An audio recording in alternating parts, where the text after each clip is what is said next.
Hello, everybody. Welcome. So, um, yeah, before I start, I don't want to forget to mention we will do Yoga Nidra next week. For those of you who've never done that before, it's a practice of deep guided relaxation. And you'll want to, before the meditation starts, you'll want to set up a really comfortable space to lie down, a bed or a yoga mat or anything soft works well. And you'll want a blanket to cover up with, something to support your knees, and then something to support your head as well. And yeah, it's a lovely exercise if you haven't tried it, and I think it's perfect for these times because it really calms the nervous system, and it can be very, very good for anxiety, for sleep difficulties. There's a lot of good evidence for yoga nidra in terms of lowering blood pressure and really affecting so many illnesses that are stress related, which is really most illnesses. So I think it'll be very useful. And so hopefully you can make it next week. And if you can't, it will be recorded and on the Monona Terrace website. So you'll be able to access it either way. So for today, though, we're going to do a regular seated meditation. For those of you, however, that are more comfortable lying down, please make yourself comfortable.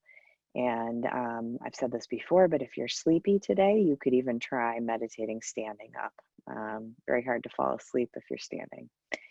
So find your position for today, and eyes closed or open, either is fine. If you're going to keep your eyes open, if that resonates more, feels safer today, what I would suggest is that you allow your eyes to be downcast on a, sorry, my computer is doing weird things. Allow your eyes to be downcast and focused on something neutral, the carpet, your bedspread, whatever, rather than looking at the screen, because looking at me, it's actually pretty unnecessary that we have video at all, but it's going to pull you out of yourself. So the idea is with meditation to go inward, of course, and be present for your own internal process and the sensations and senses that are happening in your body and around you. So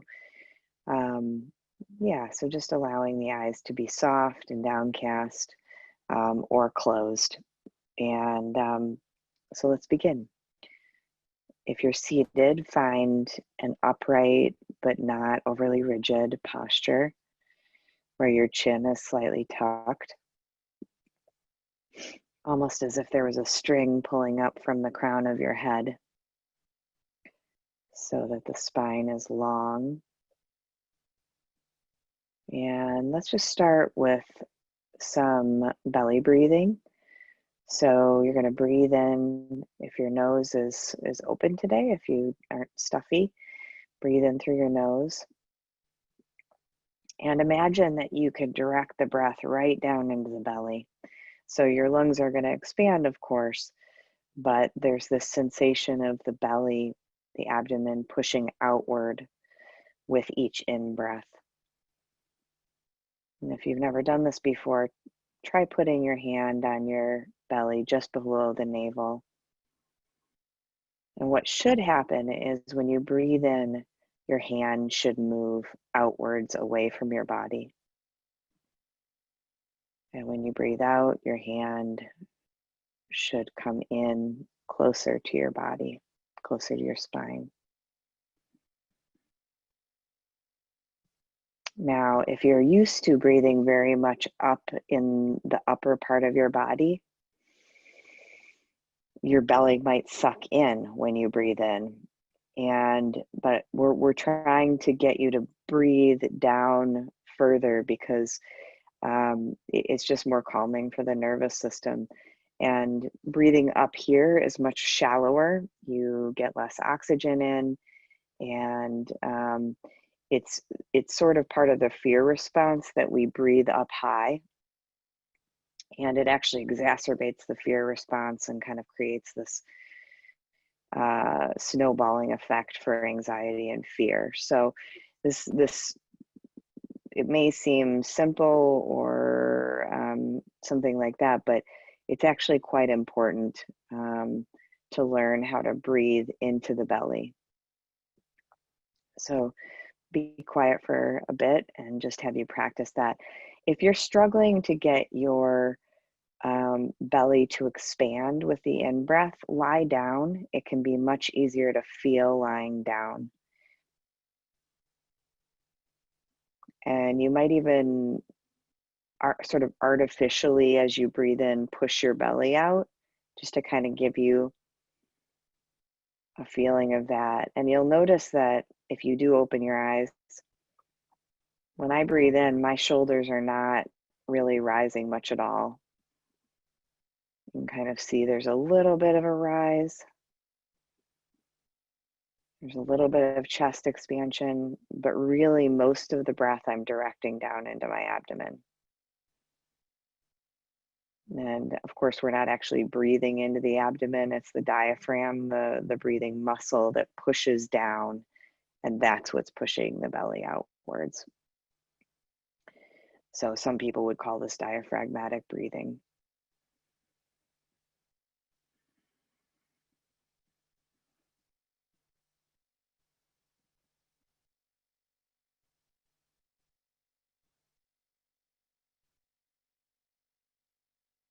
In and out through the nose, if that's comfortable.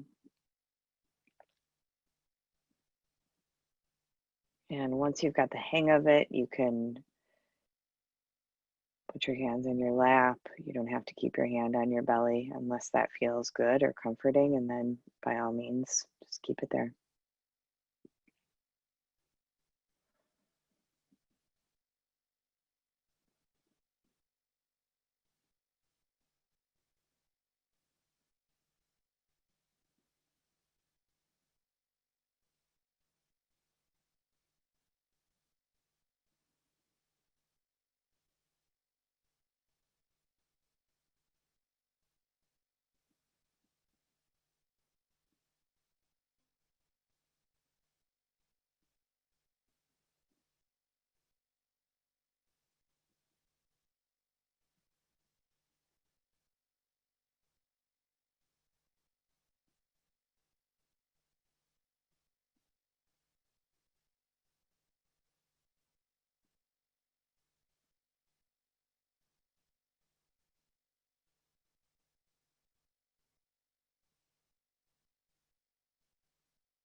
And now see about breathing in fully. So you're still breathing into your belly, breathing in fully, and then breathing out more slowly than you're breathing in. So you're taking a full in breath, and then you're breathing out as slowly as you can.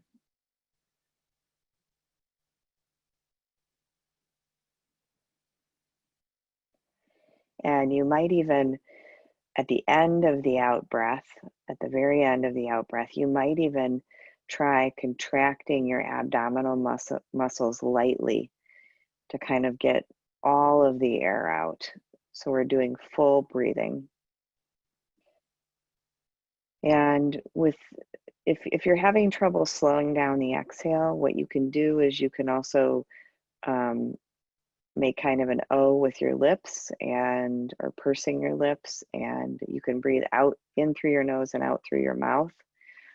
Or you can do what in yoga is called ujjayi breathing, where you tense the palate, the back palate, and it kind of makes this inner whooshing noise, or like it sounds like Darth Vader breathing is what it sounds like to me. So either one of those is fine, whether you're breathing out through the mouth or out through the nose using Darth Vader Ujjayi breathing. But we're slowing down the exhale, which has a calming effect on the nervous system. You're breathing in normally, fully into the belly, and breathing out more slowly.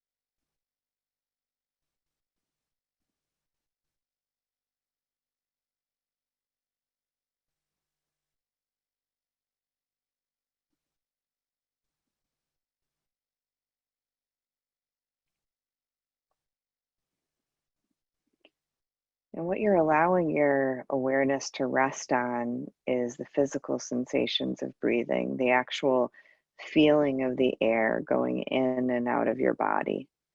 Seeing if you can track the entire breath from the tip of your nostrils through the full in breath. You might notice a slight pause at the end of the in breath before you breathe out, and then tracking the full exhale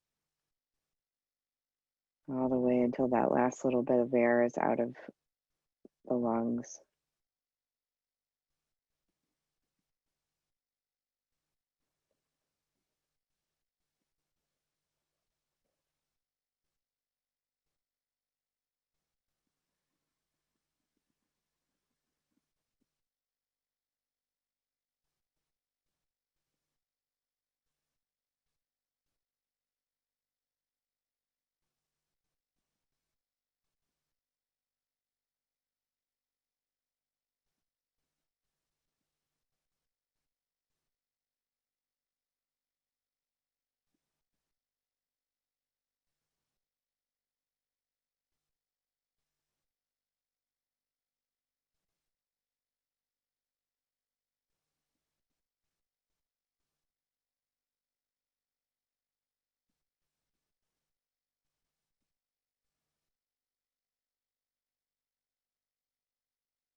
So the awareness is on the breath, and you can allow your breathing to just settle into a pattern where you're not exerting any force or, trying to slow down the exhale or anything like that.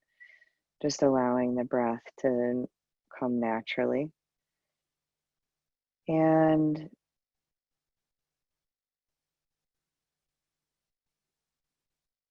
so, what most Westerners struggle with is the mind.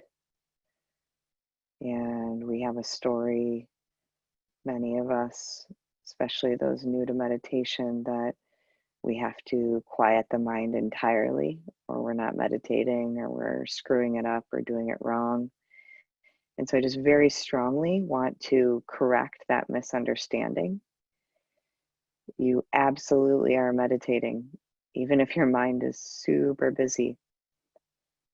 Meditating if your intention is to sit here and be present with yourself, no matter how wild or busy the mind is on any given day. If your intention is to sit down or lie down and be present with your experience, even if some days that's hard or the mind wanders a lot, that is meditating. And so please, please do not be discouraged, especially if you're new to meditation or you're trying to develop a daily practice. I think we have this very strong misconception that we can have good and bad meditations. We have this very dualistic way of seeing almost everything in the West. And I can just say that it's shifting. These times are shifting that dualism. And so meditation is a perfect way to start practicing the new paradigm of not seeing things as good or bad, right or wrong. It's very limited. It's very two-dimensional. And we're expanding into a much different space as we go through all of these difficulties as a culture and as a world. It's shifting us into something much more expansive than dualism, than right and wrong, than black and white. So see if today, when you catch yourself judging or being caught in that dualism, that the mind, the brain really likes good and bad, right and wrong, black and white. It's very clear, and the mind likes that. It's simplistic. But there is a higher wisdom in each one of us, connected to everyone and everything, that is much, much greater than the mind, than the brain. The brain is just a computer. It's just a way of filtering information, storing memories, etc. So the less we believe the brain or the mind, the better. The more we get connected to our own intuition. And meditation is a great way to do that because you're connecting with your entire being, not just the mind, the thinking, although that will jump out at you most when you first sit down if you're new to meditation, because the mind or the ego, it just really wants to be in control because it's habitually in control, especially in the West. So what we're doing is we're trying to shift our focus of awareness. And the mind is still going to chatter, like, don't fight with your mind or your ego. We need a mind, we need an ego to function in the world. They're not bad. There is no good or bad, it just is. And so allow the mind to do its thing. It's going to think, it's going to analyze, it's going to try to plan. But what we're doing is we're just sitting back. So we're sitting more in what you'll come to know as more of like a witness or observer type of consciousness, where it's like you're watching your own thoughts. And from this space, we don't have to get real concerned about thoughts. We don't have to believe them. And some thoughts are important, but the majority of thoughts are just repetitious. It's the mind kicking out old stories, patterns, and it can be very interesting actually as you develop more and more comfort with staying in witness consciousness. You'll recognize that your mind in particular probably has specific patterns that it really likes to run, or stories that it likes to run. And as you start to see this more and more clearly, it actually gives you more and more space from your thoughts. But I'm not saying thinking is bad. We need to think, we need to problem solve. There are places for that. We need to intellectualize and analyze at times, but it's way overdone. Way, way, way overdone.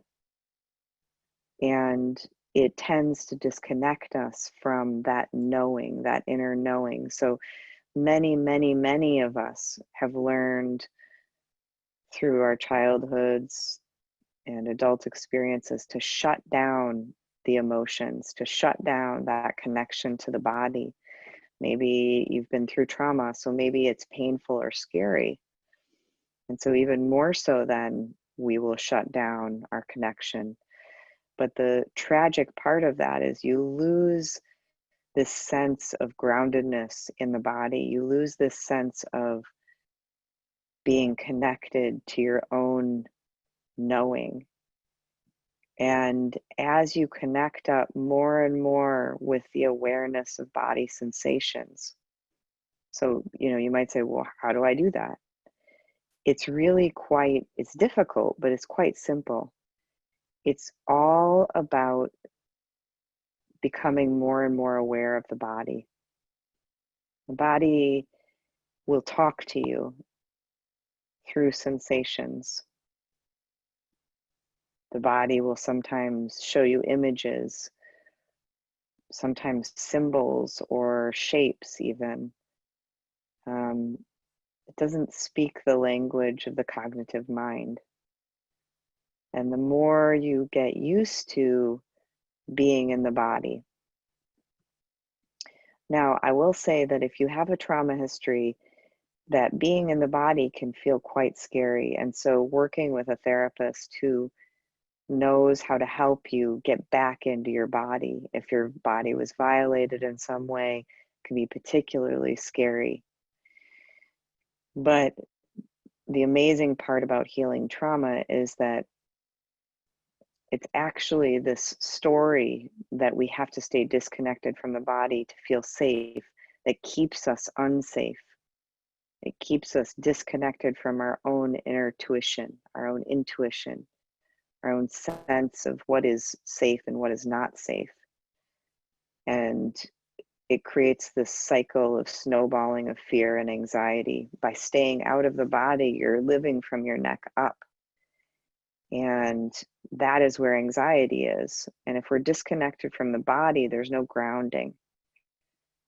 So let's do a little bit of grounding actually to practice starting to be in the body. Let's just start by feeling your hands. Just noticing the hands, and if one hand is contacting the other hand, or if your hands are on your knees or whatever, just feeling the hands from the inside, noticing the sensation, maybe temperature.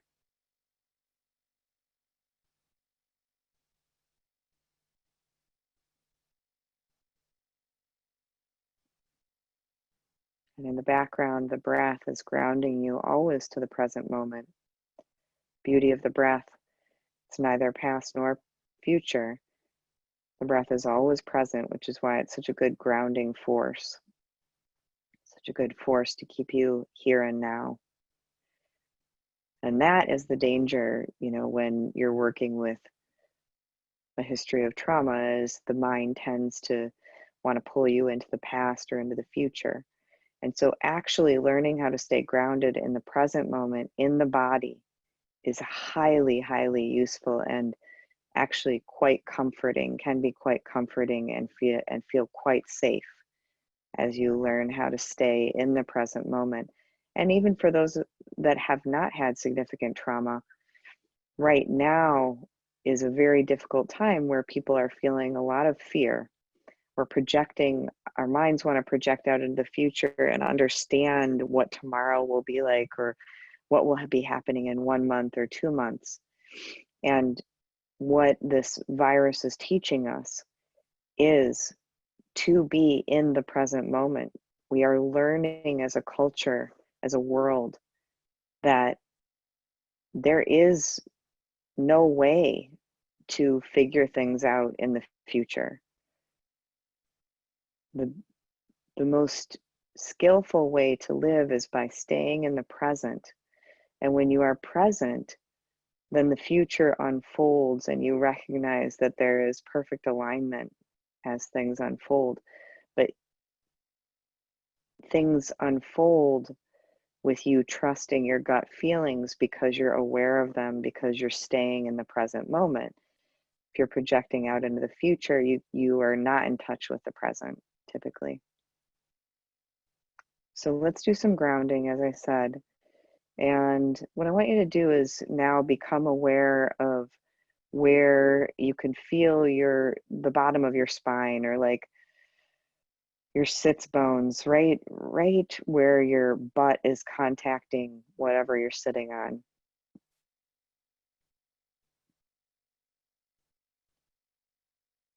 Just feel the pressure of your butt sitting on a chair, a cushion.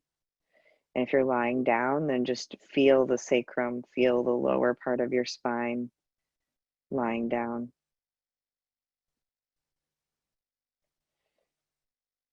And now we're going to do some visualization to really get connected down into the earth. So imagine that the spine is really just a root. You're a tree and your spine is a root. And the bottom of your spine, imagine that it can grow downwards like a tree, seeking security and safety and grounding by going deeper and deeper and deeper into Mother Earth. This planet is designed to sustain and hold us if we treat it with respect, and it will do that. And even just using the imagination to connect with the earth is extremely powerful as a practice. You might think, well, I'm not feeling anything, or I'm not, this isn't doing anything. But energetically, when you use your imagination, it actually is quite powerful.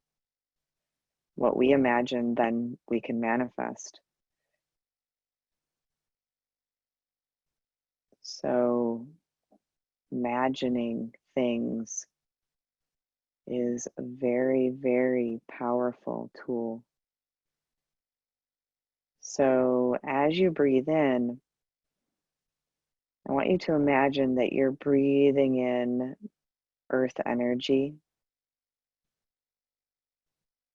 And some of you might be very visual and you can picture a color. I tend to picture green, but any color that you feel like is associated with the earth, maybe brown or red, or that brownish red earthy color that sometimes soil can be. Whatever color you want to picture. As you breathe in, imagine through your root that is now deep in the earth, imagine you are pulling up sustenance, nurturing, grounding, stability, safety, all the things that the earth can provide to us. You're breathing it right into the body, right up into the heart space, up through the spine, into the heart space.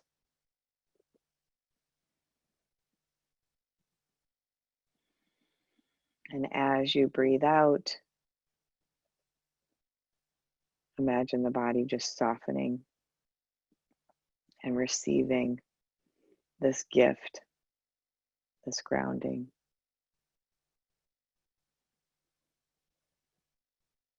Connecting you to all of the beauty that our world has to offer, all the rainforests, all the waterfalls, all the mountains, oceans, all the trees and their roots.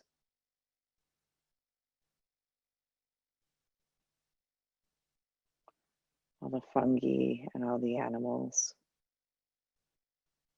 You are made of the same substance. You are part of this world. You are connected.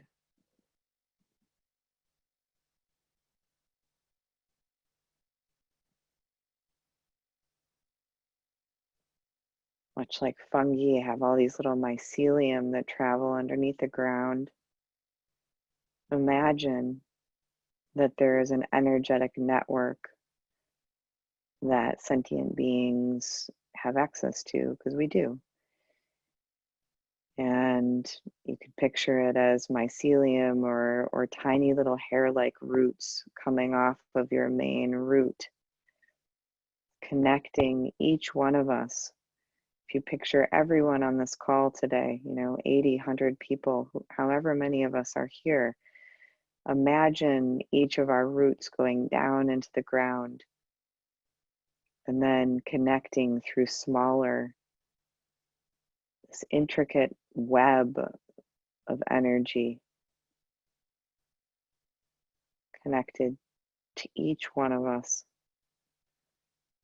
connecting and supporting and unifying us. And then you might even make it bigger and imagining that every human has a root, has this energetic web that is connecting every person around the globe to every other person. Deeply united and connected energetically.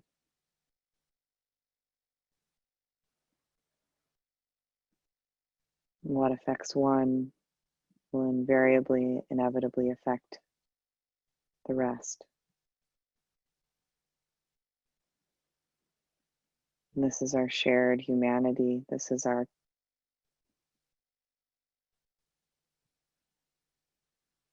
how you are absolutely not alone.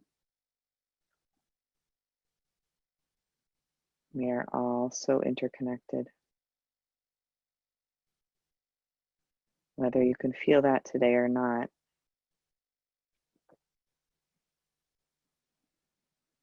continuing to breathe in sustenance and love and nurturing from the earth, from all of our brothers and sisters all over the planet, from our plant brothers and sisters, animal brothers and sisters, minerals.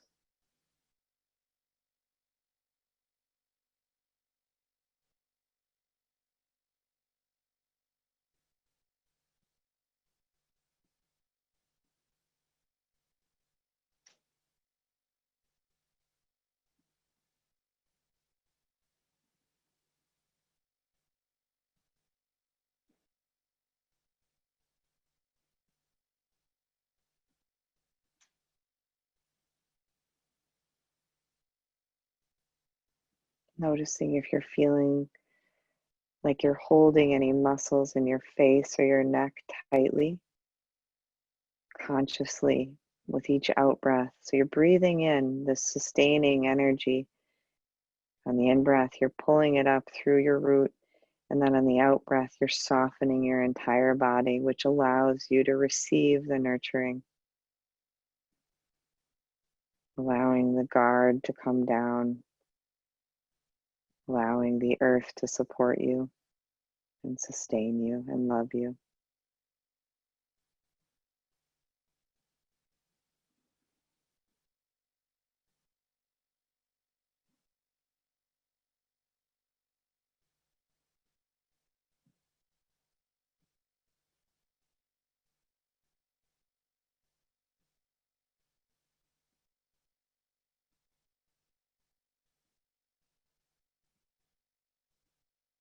And then imagine that on the next few in-breaths, on the next many in-breaths, that you're breathing that earth energy all the way up to your head. So it's not only going up through the spine, affecting all the organs, filling the heart with soothing and nurturing, but it's also traveling up into the brain, up into your mind. And imagine that this earth energy can soothe and calm the fears of the mind. It's soothing and calming the projections into the future. And it's just reminding us the earth has been here a very, very long time. Nature has been here a very long time. We are but a blip in time. And you are connected deeply to the millions and millions of years and people who've come before us, deeply rooted.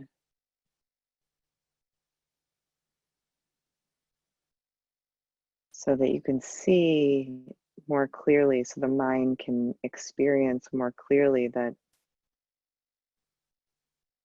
we get very, very focused on this one point in time and what's happening right now. And that's understandable. But having a sense of connection to all who've come before and all who will come after. And we are each a deeply integral, important part of that.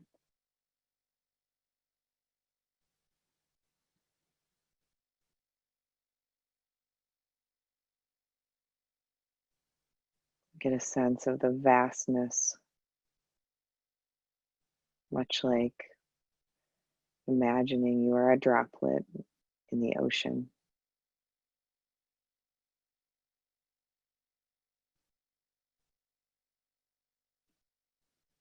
Surrounded, connected to, and flowing with all the other droplets.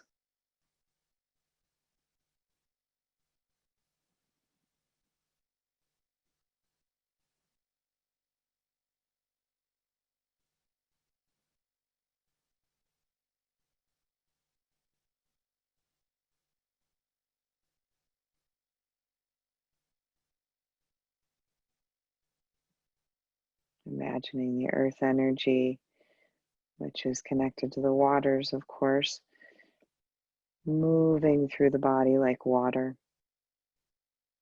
healing and soothing all of our fears, reminding us of the pace of nature, which is very slow. This time is also teaching us to be still, slow down,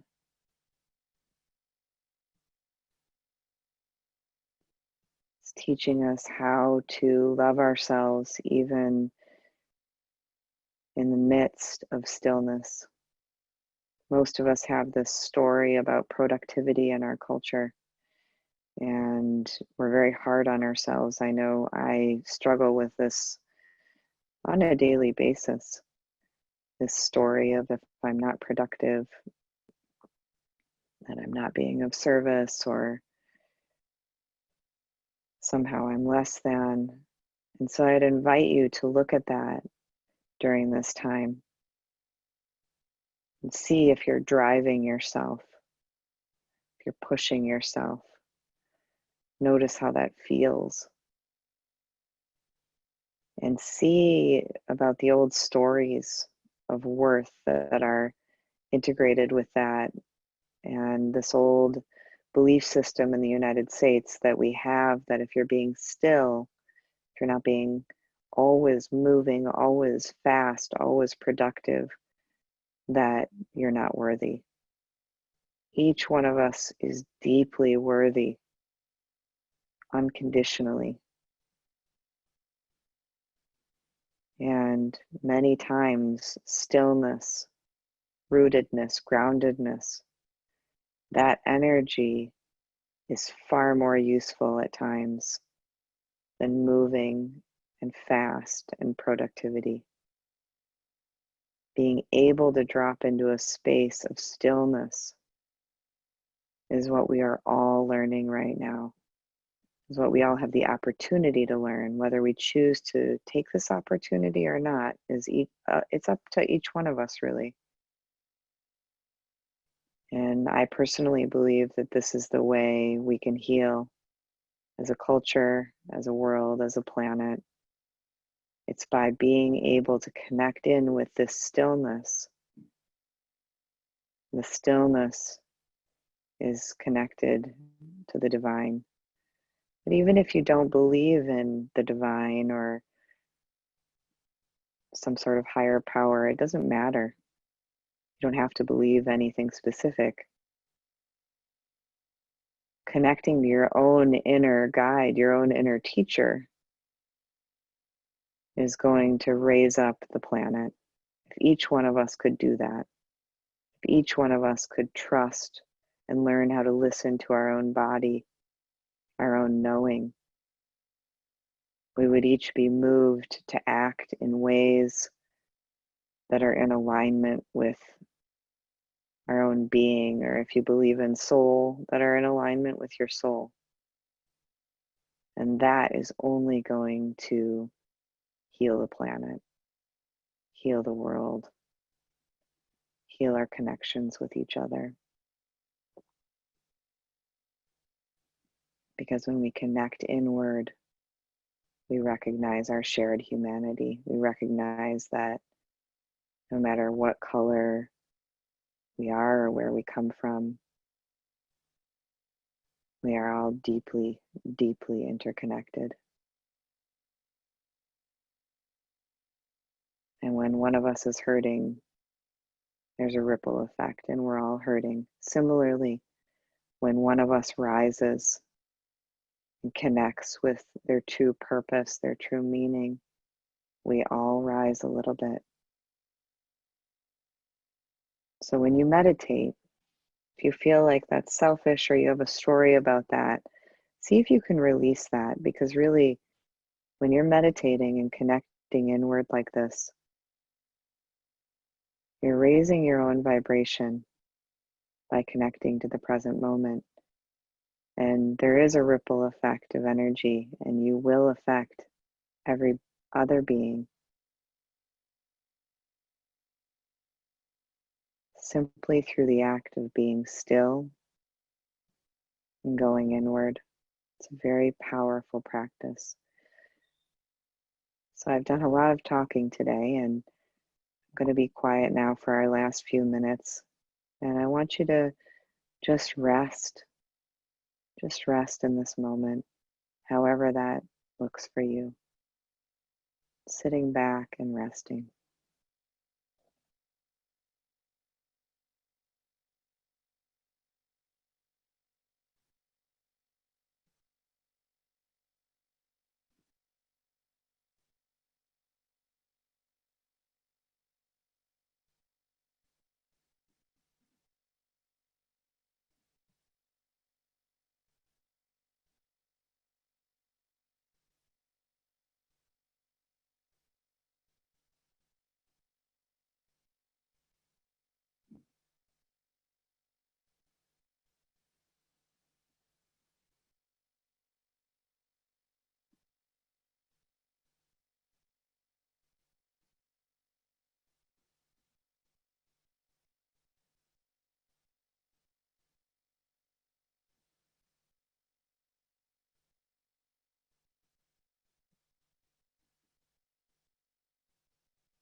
So we're going to close the meditation today by connecting with the seed syllable associated with the root chakra or energy center. I feel like right now is such an important time to ground, to connect with the earth. And Lam, Lam, is the seed sound in Sanskrit that's associated with the root chakra. So I will be toning that sound much like you would tone the sound Om. So it'll just sound like Lam. It'll be more prolonged than that. And I will keep the sound, I won't mute myself. I would strongly encourage you to make the sound as well, though, so that you can feel the vibration of Lam in the body. And just keep awareness of your root while you're doing the seed syllable Lam. We'll do it 3 times, and then we'll close. So deep breath in. La.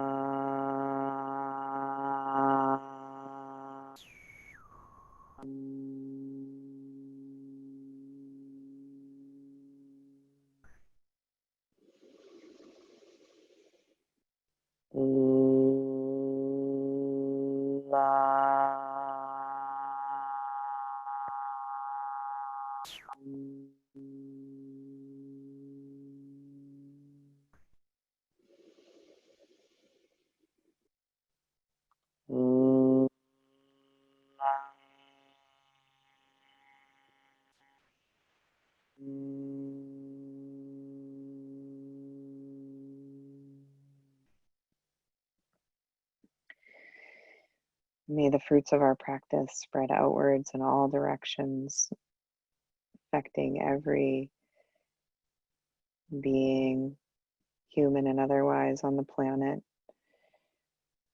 affecting the plants, the animals, and the trees, the mountains, and the waters, healing, sending healing energy out throughout the universe.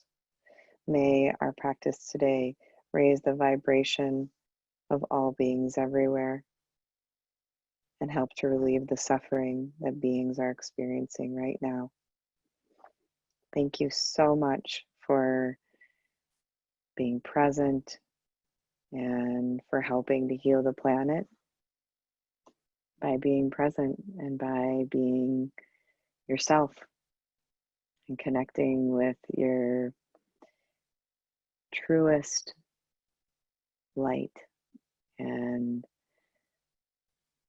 really learning how to connect with your intuition and your body. Thank you for practicing so much. So grateful. So if anybody has questions, more than happy to answer them if I can.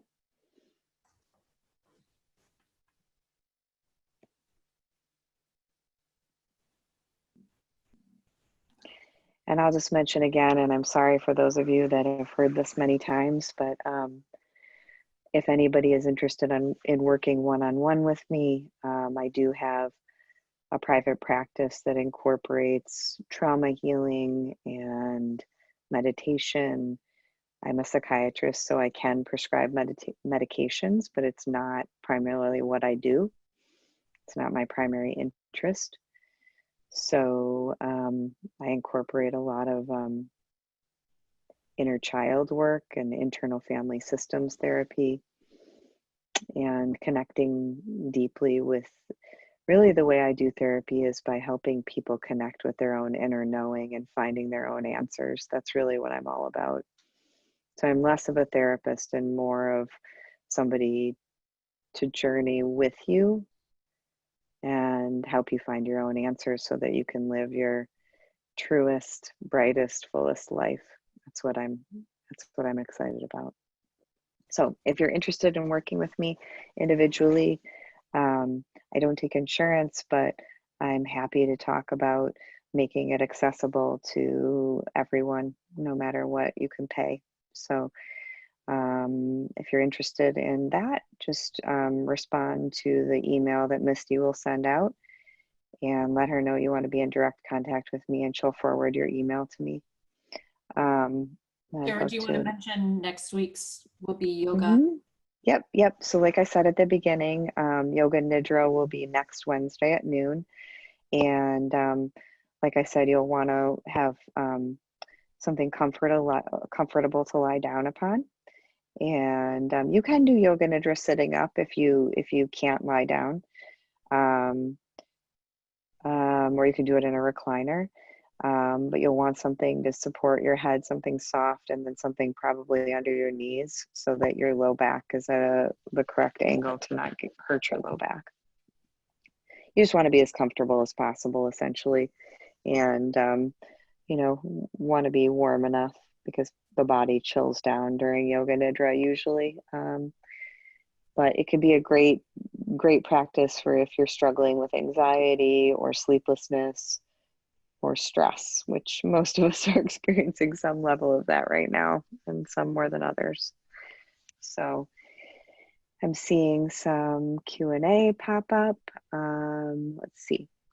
Could you say more about what being in the body means when not doing a specific practice like imaging a root, just in ordinary life? Absolutely, Pam. That's a really great question. Thank you for asking it.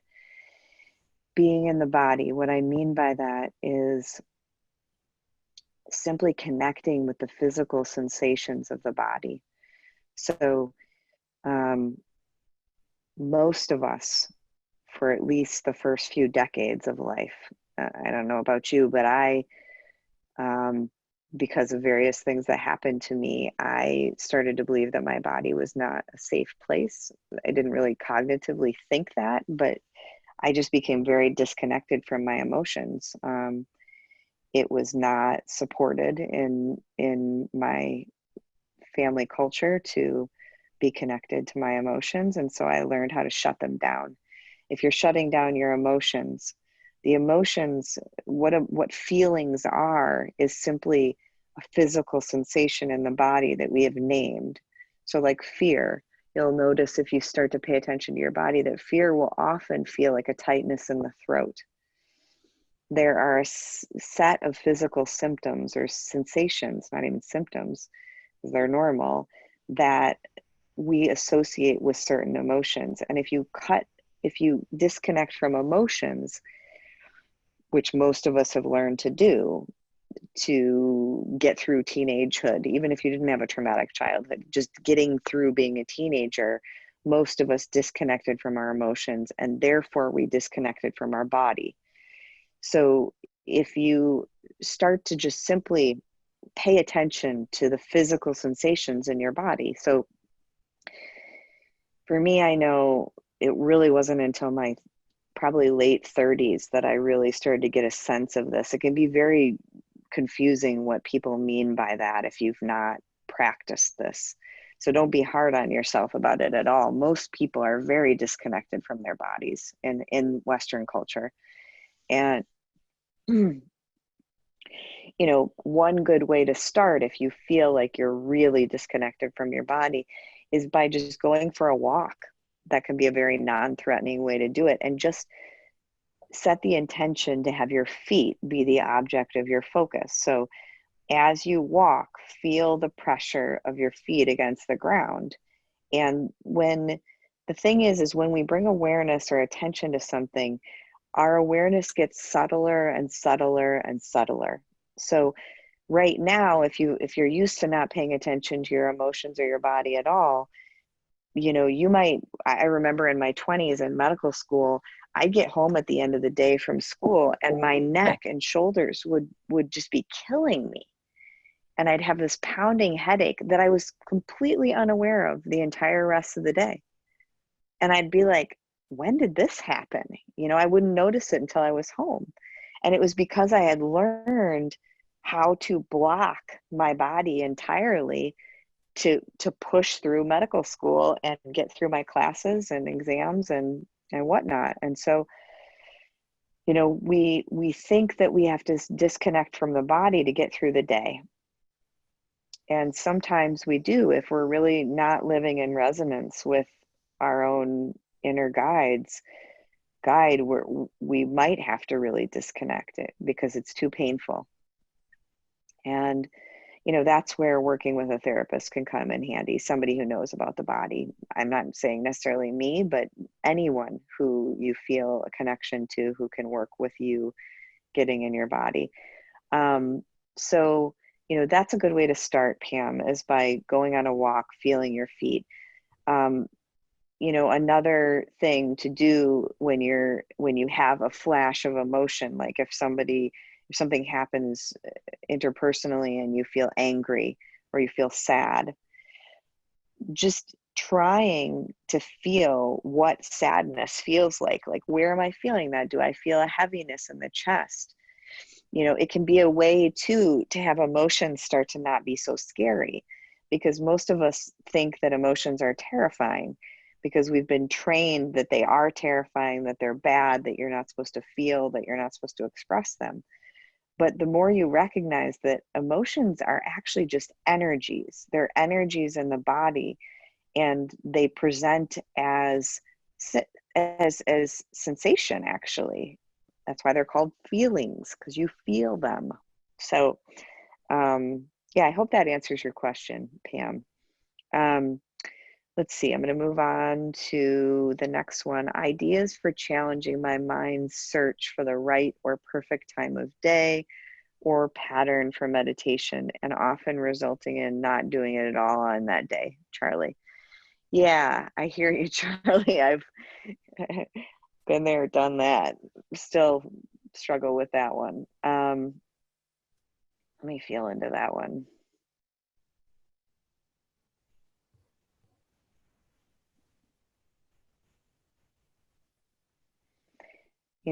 What's coming up for me as a suggestion, and I think many people could answer this in many different ways, is that when the mind has a lot of options, it's going to think about things a lot, right?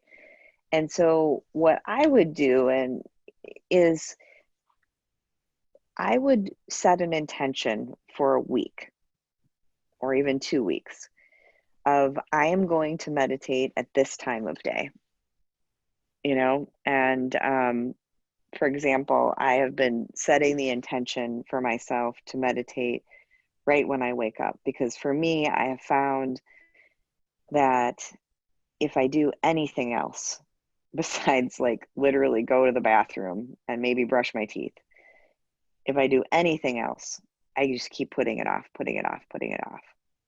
And so many practitioners will sit right away in the morning because it's just very human to put it off, to be like, oh, I'll do it later.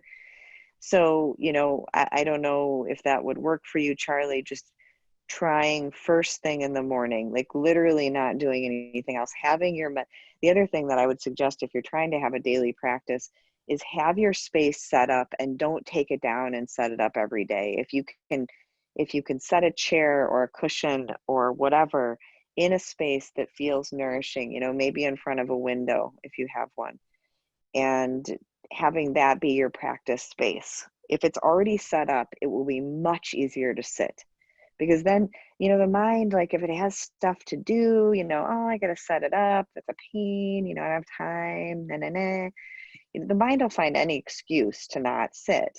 And that's just everybody. But if your space is set up, then, even if you just make it really easy and say, all right, as soon as I wake up, I go to the bathroom, maybe I brush my teeth, and then I sit down on my cushion or my chair for 3 minutes. And you don't make it difficult. You just start with 3 minutes or even 5 minutes, and you just use the timer on your phone or use Insight Timer or any one of these free apps, and just make it really easy. That would be my biggest suggestion if you're trying to have a daily practice, is make it so easy that the mind can come up with very little excuse to not do it. And Charlie, if you try first thing in the morning and you find, yeah, that just really doesn't work, but give it a good try. Give it a week of consistency, because that's what we need. We need a week or two to develop a habit. And then once it becomes a habit, then the body and the mind just go along with something. I mean, it's just like any habit. You can get into the habit of watching a certain TV program. I know I'm doing that almost every night these days. A little binge watching of Netflix has become quite a habit for me. And, you know, um, so anything can become a habit, and then you'll feel drawn to do it because it'll be a habit. So see about making it a habit at the same time of day. And then if that doesn't work after 2 weeks, you feel like, I'm going to try meditating at noon every day, or I'm going to try meditating right before dinner every day or at bedtime, then sequentially try different times of day, but give it like probably 2 weeks at a time, unless it's quite apparent that a certain time of day just isn't going to work for you. So I hope that answers that question. Kevin says, thanks, Sarah, for the visualization. I sometimes forget to go deeper. I struggled with the connectedness with others because of images I saw earlier this morning of hundreds of people partying on Lake Butamore without social distancing or masks or other images we encounter. That being said, following your lead and dropping deeper into nature and visualizing previous hikes in our national parks, a mountain stream, or a mountaintop view, also visualizing our planet, galaxy, and universe has helped with both temporal aspects and right size my role in this world. I'm so glad, Kevin. And, maybe just if I can offer a suggestion for when we feel resistance because we feel anger or we notice a sense of righteousness coming up, see if you can connect to the idea that when people are doing things like that, like, not being careful, not being necessarily aware or considerate of the health and safety of others, they're doing it from a place of either ignorance or suffering. And I really do believe that this has helped me have compassion for people of completely different political views than I have, completely different backgrounds, even the people that are the most difficult to love, um, even the people that you really have strong dislike or even hatred for, um, is know that they are suffering. Know that even if on the surface they look like they're partying, you know, they wouldn't be going to a party if it wasn't. I think there's a lot of people out there who it is so terrifying right now to be in isolation or to be alone, or alcohol or a substance has been historically their way of escaping their reality. So if you can try to see it not as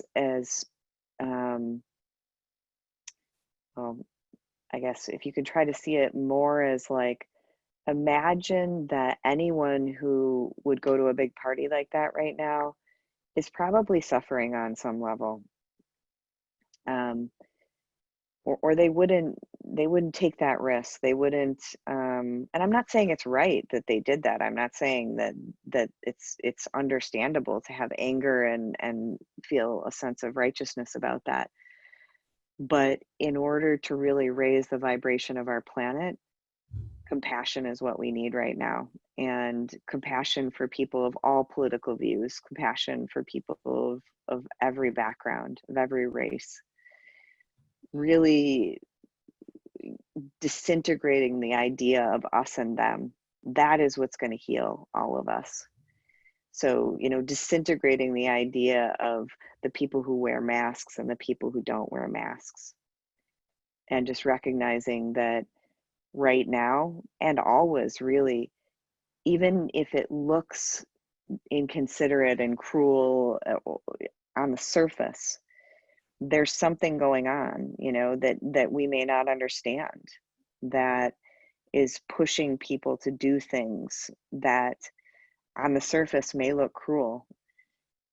But we've all been through difficult times and done things that we regret, and so maybe trying to have compassion in that way, while still, being safe and spreading the message of being safe and being generous with other people by being safe. So anyway, I hope that helps, Kevin. And I'm in no way saying that I'm perfect or that I have ultimate compassion for all beings or that I don't get angry, like, so please don't mishear me as that being judgment or criticism or anything like that. We are all very, very human and have very human reactions to all these things. Ellie, I know we are running low on time, but do you have tips for picking a mantra to help be present during meditation? Thank you. This was wonderful. Thanks, Ellie. I'm glad you found it useful. Um, Picking a mantra, because I don't have a background and I'm not trained to, in any specific tradition, to give a mantra. There are people who are trained to give a mantra. Um, Specifically, there's an organization in Madison, a beautiful organization that I've sat with before. It's not very well known because it's a pretty small group, but it's called Ananda Marga, and it's Ananda Marga, Marga. And I know two of the people who've been with the organization for a really long time. They're amazing teachers, and they are both trained. One is a man and one's a woman. Beth and Jim are their names, and they're both trained to give mantras as part of the training that they can give in their tradition. So they might be good to reach out to if you're wanting a specific mantra. If you're wanting to just work with, there are so many mantras that you can try out. Like Om is really so simple. And but I think Jim and Beth might be really good people to talk to in terms of understanding more what the mantra is, and yeah, why it's important to have it sort of individually picked for you. So again, it's Ananda Marga, and if you Google Ananda Marga Madison, you can reach them. If you have any trouble reaching them, I have their contact information, and so you can email Misty, and I'd be happy to connect you with them.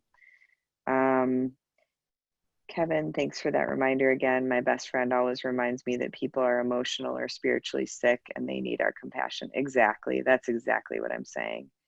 It's tougher when their actions could impact our health or well-being. I totally agree. It is. That's the challenge, right? That we're all trying to rise to is, how do we love everyone no matter what, you know? And that's what's going to heal us all. It's not saying that people's actions are right, but how do we have compassion and love people even when there's ignorance or sickness, or people are acting from a place of their own trauma.